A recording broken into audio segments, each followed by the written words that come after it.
It was a calm Saturday morning in November 2016. The Whitehurst family home in Newark, New Jersey was a happy place. 7-year-old Ariel and her 11-year-old brother, al-Jahon, were probably playing and fighting like siblings do. Their 29-year-old mother was cooking breakfast. Their 13-year-old twin aunt and uncle were visiting too, along with their family friend, Sayasia McBurrows. Sayasia was 23 years old and a smart college student. Little did this nice family know, something very scary and sad was about to happen, all because of a post on social media that made a very disturbed man named Jeremy Arrington extremely angry. Jeremy Arrington was 26 years old when he committed the murders on November 5th, 2016. He had a very long criminal history dating back 10 years to 2006, with arrests for violent crimes like shootings and SAs. Arrington knew the Whitehurst family for many years, though it's unclear exactly how he knew them. Just weeks before the murders, Arrington was publicly named as the suspect in another recent shooting and SA case in Newark. Sometime before November 5th, 2016, someone in the family's home, likely the mother of the two children killed, reposted news on Facebook about the recent charges against Arrington related to the shooting and SA case. This seemed to be Arrington's motivation for his violent revenge. Arrington entered the Whitehurst family's Hedden Terrace house in Newark early on November 5th, 2016, carrying a loaded firearm. There were 9 people inside at the time. 7-year-old Ariel Little Whitehurst, al-Jahon Whitehurst, her 11-year-old brother, their 29-year-old mother, a set of 13-year-old twins, a boy and a girl, who were the mother's siblings, 23-year-old Sayasia McBurrows, a family friend visiting, a young girl with autism who was also just visiting, one other unidentified adult, one other unidentified child. After entering, Arrington immediately took all 9 people hostage at gunpoint. He used an electrical cord to tie up everyone's hands, restraining them. Then he launched into a torture spree, going from victim to victim and repeatedly stabbing them over and over with kitchen knives he found in the home. This sustained attack lasted an hour and a half. 7-year-old Ariel was stabbed so brutally by Arrington that she was screaming in pain throughout the home, until her screams eventually stopped after she bled to death. Her brother al-Jahon suffered over a dozen agonizing stab wounds as well. After stabbing the 2 children to death, Arrington turned his attention to Sayasia McBurrows. Sayasia was a bright 23-year-old senior at New Jersey City University who had dreams of becoming a special education teacher. She did not even know Arrington. She was simply an innocent visitor at her friend's family home that day. When Sayasia pleaded for her life, Arrington fatally shot her. After shooting Sayasia McBurrows execution style, Arrington had now murdered 3 innocent victims, the 2 young Whitehurst siblings, Ariel and al-Jahon, along with their family friend Sayasia. But he was not done with his depraved rampage of violence yet. The 29-year-old mother of Ariel and al-Jahon was still alive after being viciously stabbed multiple times by Arrington.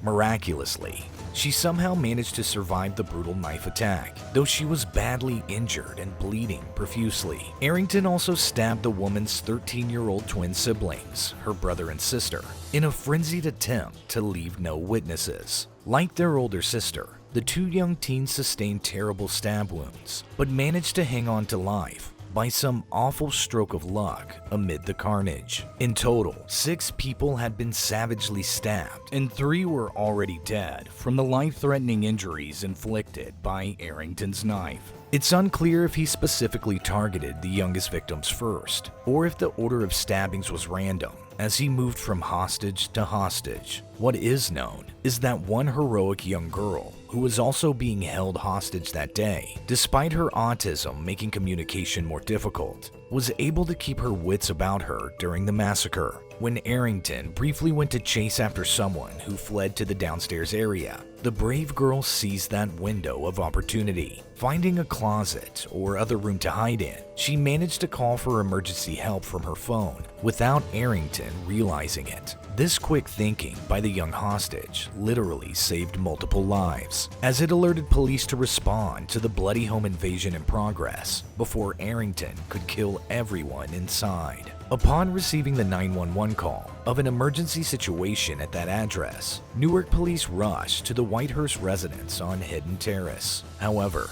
by the time they arrived, Arrington had already inflicted devastating harm to his hostages. The officers entered the home to find a scene of shocking brutality and bloodshed. 3 victims, 7-year-old Ariel, 11-year-old al-Jahon, and 23-year-old Sayasia, were already dead from their grave injuries. The adult woman and 2 teenage children were clinging to life with severe stab wounds. Arrington himself had fled the home amidst the chaos before police arrived. An intense search and manhunt was immediately launched to track down the armed and extremely dangerous suspect. The next day, on November 6th, investigators received a tip that Arrington was holed up and barricaded inside a friend's apartment on Pomona Avenue, not far from the scene of his crimes. Police swarmed the area and attempted to negotiate a surrender. For several tense hours, Arrington refused to give himself up, providing varying reports at different times about being armed with weapons and allegedly holding a hostage. These reports ultimately proved to be false, as Arrington had no hostages with him when he finally did exit the apartment under tactical force and was taken into custody later that evening,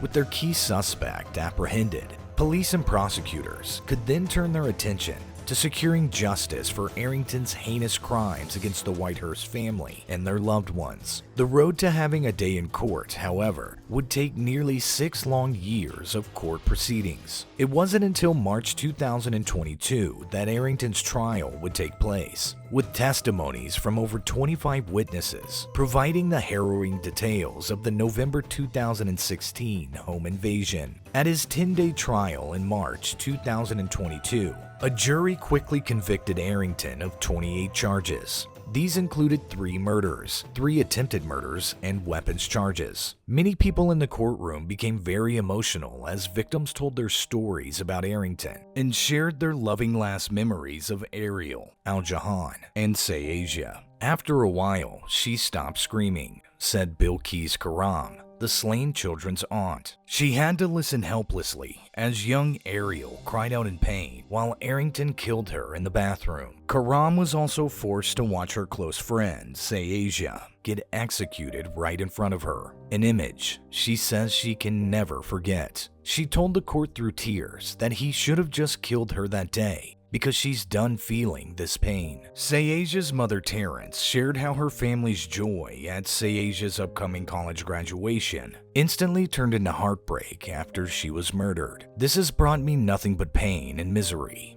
and it will never go away," her father, Mark Folis, stated. Sayasia's birthday is now a day of mourning instead of a celebration. Ariel and al-Jahon were remembered as the happy, playful kids they were. Ariel loved going to school and shopping with her aunt. Al-Jahon couldn't get enough pancakes, honey buns, and video games. Their grandmother, Vanessa Karam, felt terrible for not protecting Sayasia when she was a guest, apologizing to her family in court. But no host should ever have to carry such a heavy burden. After hours of emotional speeches from victims' families, Judge Ronald Wigler condemned Arrington's unbelievable evil as he sentenced him to 375 years in maximum security prison. Under New Jersey's special No Early Release Act law, the convicted killer must serve an incredibly long 281 years before even being considered for parole. While Arrington had the nerve to apologize, calling his actions craziness that wasn't called for, it didn't make the victims' families feel any better about their immense grief, anger, and lifelong trauma from his crimes. In the end,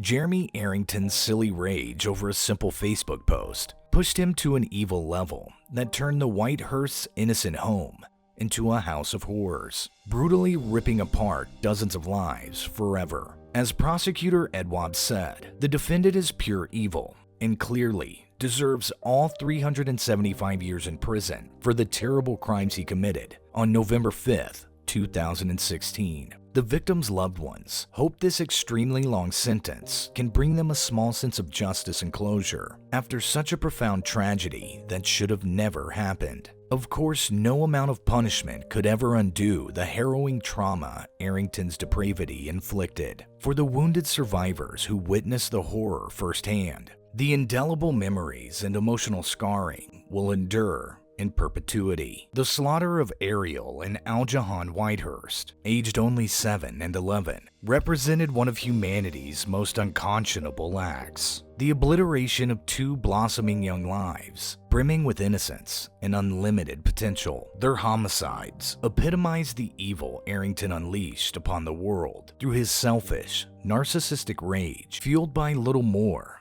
than a trivial social media post.